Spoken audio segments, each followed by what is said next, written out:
Thanks for having me. I'm pleased to be here, and thanks everybody for coming. I really like the idea of a commissioned poem.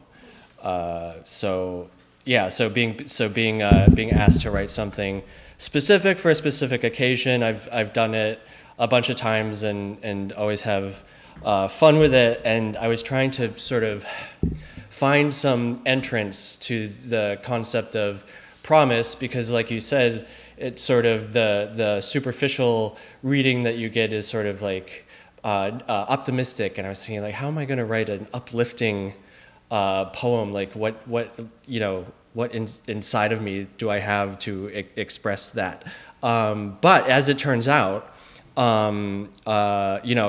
promises can be broken, and the sort of the symbol that I start off with is the rainbow. The rainbow being known to Christians as the symbol of a promise, the covenant between God and man not to destroy the earth again by water.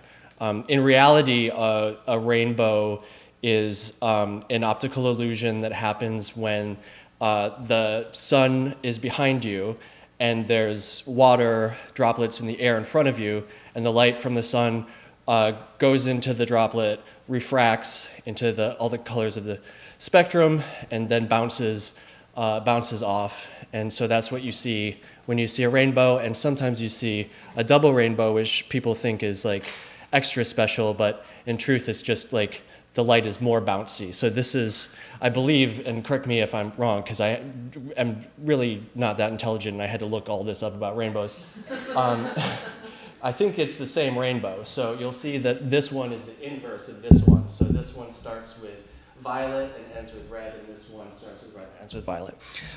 So thinking about the rainbow as a symbol started me thinking about like how promises can be symbolic in the kind of emotional investment we make when we make a promise, or when we believe a promise, and what might happen when that sort of like contract is made, what might happen in either direction, positive or negative. So I was like, okay, I'm going to write a poem about a rainbow, but then I realized that just one rainbow might be too short. I had to make a poem that was like 8 minutes long, so it's two rainbows, double rainbow. 1. Returning to the site of mountainous disappointment, unrelenting enemies surrounded my disabled craft. Their hands on the skin silkier than anticipated, not gentle, the way the fuselage was rent and cleft in equal halves. Surprised midwifery into a violent ambuscade, bleeding into difference, indignant while often following orders. With the imprecision of one unthinking yet facilely proud, because, after all, we trusted what our parents taught us. Our freedom is a mere trick of the light, journeys to nowhere, tempting my resolve as the others conjugate in jolly waves, sentient blobs crawling across the surface of the testament, absolving friends of the deeds that will not be forgotten.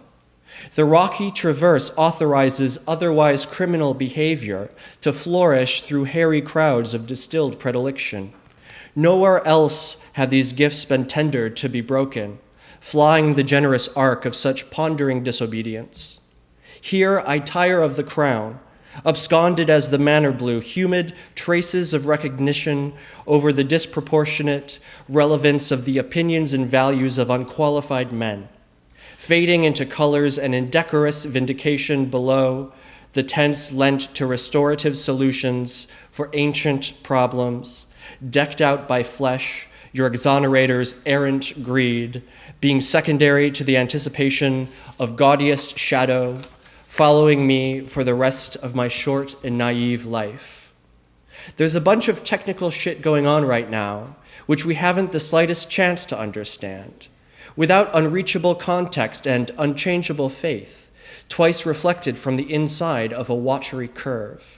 Resting without origins of populated grief, fingers heft strings of dissolving meat into cavernous decisions. leaving my marriage on the byway of debilitating processes, move and you can't see it the same way that I have. A rash boomer issued more soothing lies in his precept than fearful we have harbored in the sanctum of debt. Established in the name of cormorant elderly rhythms, hoisted yonder the horizon of nearly getting around, absorbing ancillary heartedness and yelling sweet originations to tumorous weft in the large side of standing together. Disasters are measuring the atmosphere, proportionate response being another phrase for the floating organ of my conviction. Consequences hanker after repulsion in questionable swings of establishment that bequeathed the order through which our sensations are compounding, ever minimized the stroke of your grievances against contrasted chests, staunchly replaced by the humor of those who know what they want, weaponized in variants that take the most from how you hold me repeatable to the ambient power of this obstacle. I have read your hands against my throat like a promise. 2. I used to fly the red-eye back from California, sentimental and halfway drunk. It felt like we were escaping a fire. So I vowed to slow down and be kinder, although the future got weird as we grew into it, and our frustrated educations did nothing to prepare us for this outlandish contretemps, where the foundations nulled into farcical exploitation. What we thought we wanted was ransacked and foregone, recalling the arousal I felt when the night had possibility. Permission was sought in the bitter orange glow of dusk, followed by craven instincts in the valley of outmoded paradise, haloing in the clear aspect of pursuant motivators, wine, dandelion yellow, and the flash of significance, held cloudlessly toward the article of fermented ambition, drawing in the currency of shared navigation and ken, presented in detail for confident impresarios banking in the swift direction of government and allowance. The reigning ascent of belief astonishes those who enter near the rapacious dignity of redefining calculations. And yet I want new outcomes, having often wondered how there are so many things that are impossible to change.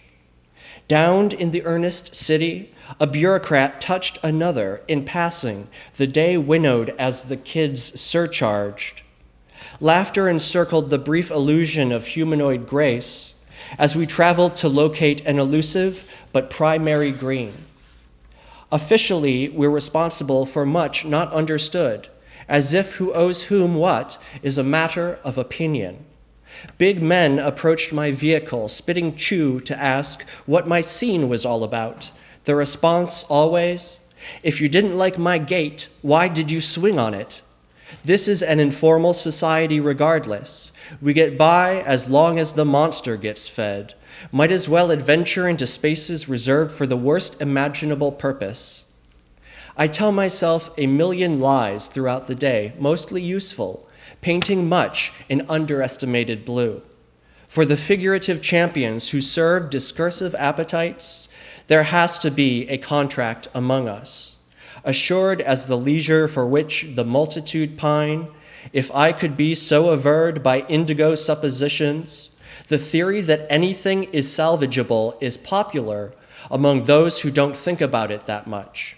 So what may we do for each other, balancing dodges in the name of their standard operating procedure, reacting inappropriately to intimate stimulus, hence bought to handle by a conglomerate of investors?